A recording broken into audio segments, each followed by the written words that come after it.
আমাদের 2024-25 অর্থ বছরে 274টি অঙ্গনওয়াড়ি কেন্দ্রকে সক্ষম অঙ্গনওয়াড়ি করার জন্য 2,74,00,000 টাকা অনুমোদন দিয়েছে। আর আমাদের প্রয়াস রয়েছে রাজ্যের প্রত্যেকটা অঙ্গনওয়াড়ি সেন্টার যেগুলো আমাদের ঘর রয়েছে প্রত্যেকটাকে সক্ষম অঙ্গনওয়াড়ি করার জন্য।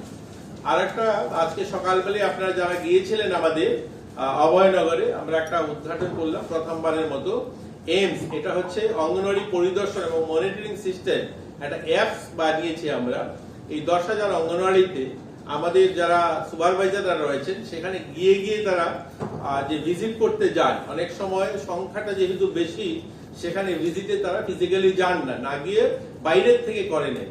তার জন্য আমরা নতুন যে অ্যাপসটা আজকে আমরা লঞ্চ করলাম, ওই অ্যাপসটা এভাবেই বানানো হয়েছে যিনি সার্ভে করতে যান বা ভিজিট করতে যান তিনি ওই সেন্টারে না গিয়ে করতে পারবেন না। অর্থাৎ এইরকম ভাবেই ডিজাইন করা হয়েছে ওই অঙ্গনওয়াড়ি সেন্টারে গিয়েই ওনাকে ভিজিট করেই সেটাকে রিপোর্ট করতে হবে। অর্থাৎ ওই অঙ্গনওয়াড়ি সেন্টারে 50 মিটারের সারাউন্ডিং এর মধ্যেই ওই সুপারভাইজারকে যেতে হবে, তবেই সেটাকে রিপোর্ট আপলোড করতে পারবে। তো এই ধরনের একটা আধুনিক আমরা অ্যাপস আজকেই লঞ্চ করলাম আমাদের অঙ্গনওয়াড়ি সেন্টারগুলোকে জন্য আরো ভালো পরিষেবা পায় মানুষ সেখান থেকে সেই কাজটা করতে পারে, তার জন্য শুরু হয়েছে। মুখ্যমন্ত্রী মাতৃপুষ্টি উপহার আমাদের একটা যোজনা চলছে, এর মধ্যে প্রায় আমরা 21,080 জন গর্ভবতী মাকে 4,21,60,000 টাকা ইতিমধ্যে আমরা দিয়েছি, যারা 2,000 টাকা করে প্রত্যেক মায়েরা পান যখন গর্ভবতী হন।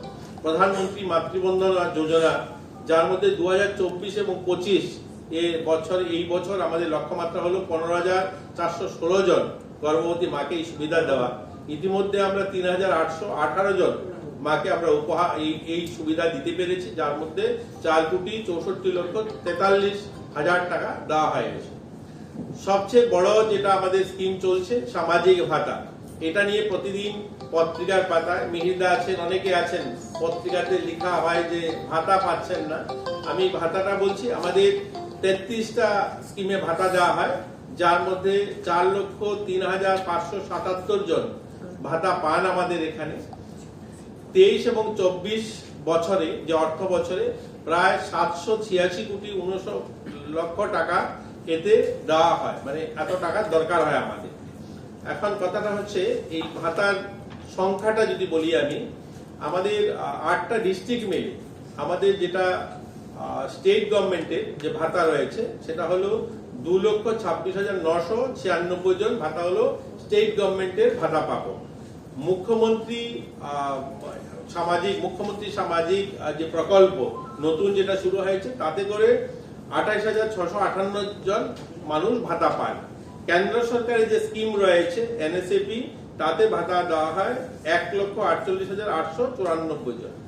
এখন যে সংখ্যাটা বললাম এই সংখ্যার ভাতা পাবক যারা, এই 4,03,000 লোক ভাতা পান, যার মধ্যে 20,500 লোক, এবং এটা স্টেট গভর্নমেন্টের যে প্রকল্প 20,500 লোক যারা এখনো জিওটেকি অর্থাৎ জিও বলছি আমাদের আধার লিঙ্কেজ করতে পারা হয়, মানে করা যায়নি।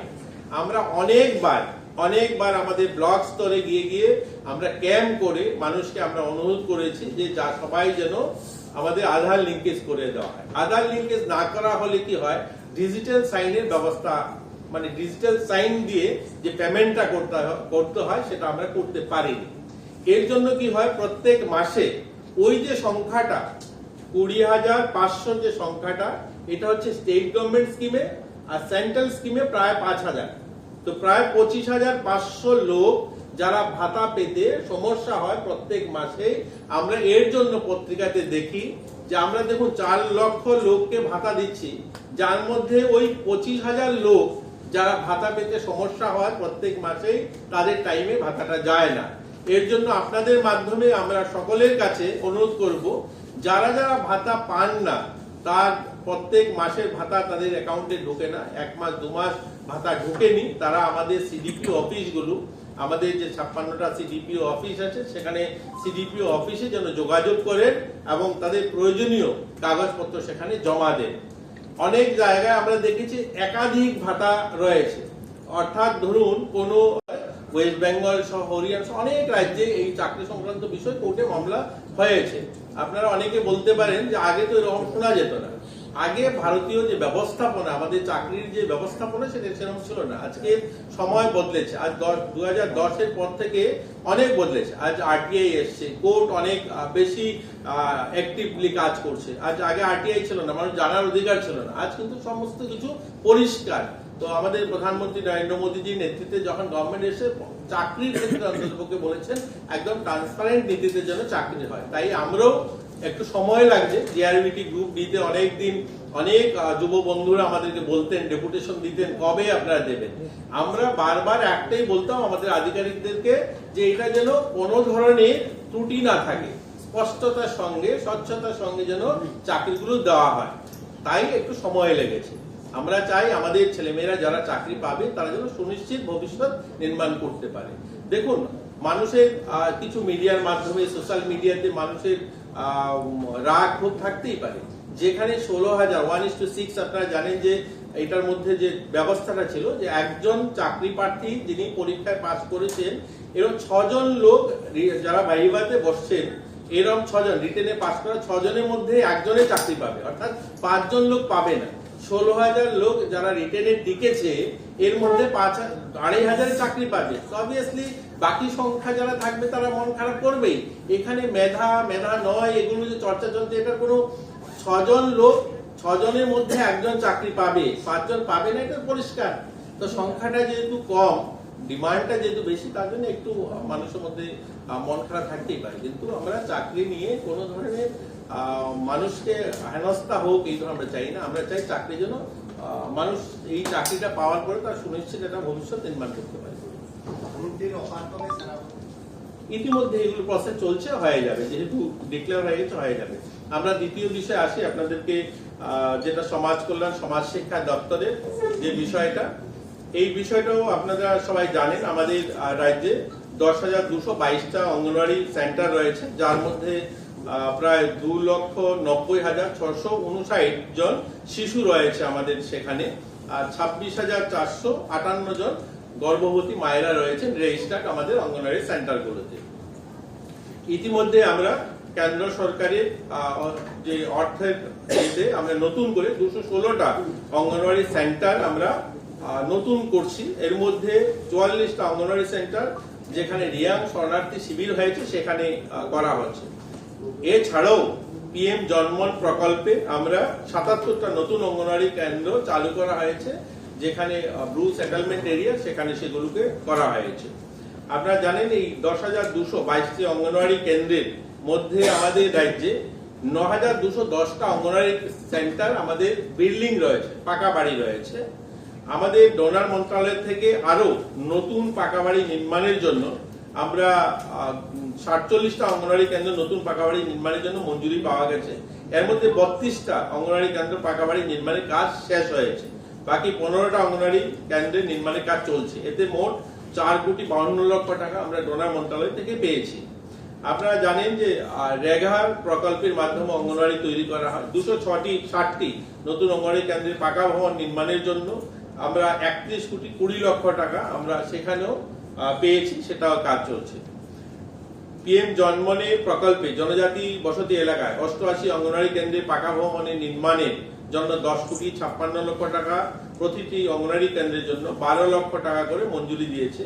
এই 88টি অঙ্গনওয়াড়ি কেন্দ্রে পাকা ভবন নির্মাণের কাজ ত্রিপুরা সরকারের গ্রাম উন্নয়ন দপ্তরকে দেওয়া হয়েছে, সেটার কাজ শুরু হয়েছে। আপনারা জানেন আমরা অঙ্গনওয়াড়ি যারা শহরে বসবাস করি, অনেক সময় ভাবি অঙ্গনওয়াড়ি সেন্টারের বোধহয় সবগুলো অঙ্গনওয়াড়ি সেন্টারই বোধহয় ভেঙে পড়ে যাচ্ছে। আমাদের যে অঙ্গনওয়াড়ি সেন্টারগুলো রয়েছে, আমি প্রথমে যেটা বললাম 10,222টা অঙ্গনওয়াড়ি সেন্টার, যার মধ্যে আমাদের ওই অঙ্গনওয়াড়ি সেন্টার 9,210টা অঙ্গনওয়াড়ি সেন্টার বিল্ডিং রয়েছে। এই বিল্ডিং গুলোর মধ্যে আমরা ধলাই জেলাতে ইতিমধ্যে আপগ্রেড করার জন্য ধলাই জেলাতে হাতে নেওয়া হয়েছে 2 কোটি টাকা অনুমোদন দিয়েছে সরকার, যেখানে আর প্রত্যেকটা অঙ্গনওয়াড়ি সেন্টারে আরো লাগানো হচ্ছে এবং এলইডি টিভির ব্যবস্থা করা হচ্ছে, ইলেকট্রিসিটি সহ। তো আমরা ধলাই জেলাকে কোর্ট রায় দিয়েছে, এটা সুপ্রিম কোর্টে গিয়েছে। আবার সুপ্রিম কোর্ট যদি বলে, যদি দেয় তাহলে তো দিতে হবে। সব রাজ্যে যেভাবে দেবে, কর্মচারীদের যা নিয়ম রয়েছে তা সেই নিয়ম মেনেই করতে হবে। তো আমাদের দপ্তর থেকে বোধহয় সেটা সুপ্রিম কোর্টে মামলাধীন রয়েছে, সেটা মামলা শেষ হলে নিশ্চয়ই তারা যদি পাওয়ার থাকে তো পাবে তারা। হ্যাঁ, দেখুন কিছু কিছু গভর্নমেন্ট সুবিধা যেগুলো বলা হয়েছে, অঙ্গনওয়াড়িতে যাদেরকে ওয়ার্কার বা হেল্পার নিয়োগ করা হয়, এগুলো কন্ট্রাকচুয়ালি নিয়োগ করা হয়, তার এটা সম্মানিক দেওয়া হয়, তাদের বেতনভুক্ত নয়। আমাদের মাথায় রাখতে হবে, আজ যারা গ্রুপ ডিতে চাকরি পেয়েছেন তারা রেগুলার কর্মচারী চাকরি পেয়েছেন, কিন্তু যারা অঙ্গনওয়াড়িতে যারা হেল্পাররা বা দিদিমণিরা কাজ করছেন তারা কিন্তু সাম্মানিক পাচ্ছেন, তাদেরকে কিন্তু যে স্যালারি বা গভর্নমেন্ট যে রিক্রুটমেন্ট নিয়ম সেটা মেনে কিন্তু দেওয়া হচ্ছে না তাদেরকে। তো এগুলো আমাদের দেখতে হবে। এখন একজন রেগুলার কর্মচারী যা যা সুবিধা পান সব যদি তিনি দাবি করেন সেটা নিশ্চয়ই সরকার দিতে পারবে না, আর কোর্ট যেটা সিদ্ধান্ত নেবে সরকার সেইভাবে কাজ করবে। নতুন করে আমরা 28,658 জনকে ভাতা দিয়েছি, সবাই পাচ্ছে। আমি যেটা বললাম আপনাদেরকে, এখানে 4,03,577 জন ভাতা পাবো, ভাতা পান, যার মধ্যে 20,500 স্টেট গভর্নমেন্ট আর 5,000 মতো এনএসপি যেটা সেন্ট্রাল গভর্নমেন্টের। এই 25,500 লোককে ভাতা দিতে আমাদের সমস্যা হয়, ডিজিটাল যে সাইনের ব্যবস্থাটা সেটা আমরা করতে পারিনি, যেহেতু তাদের আধার, কেন্দ্র সরকার বলে দিয়েছে আধার লিঙ্ক করতে হবে, আধার লিঙ্ক যেহেতু হয়নি, ডিজিটাল সাইনের ব্যবস্থা হয়নি, সেটা দিতে দেরি হচ্ছে। এটা যখন সলভ হয়ে যাবে সবাই একসঙ্গে ভাতা পেতে শুরু করবে, তখন আর এই এখন যে সমস্যাটা হচ্ছে মাঝে মাঝে 2 মাস 3 মাস পাচ্ছেন না, সেটা একটা সমস্যা।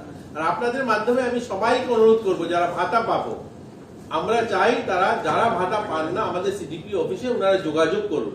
আমরা বারবার বলি, আমরা পত্রিকাতেও এড দিই যে ওনারা যেন সেখানে গিয়ে যোগাযোগ করেন, আধার কার্ড, ওনার যে বয়সের সার্টিফিকেট সেগুলো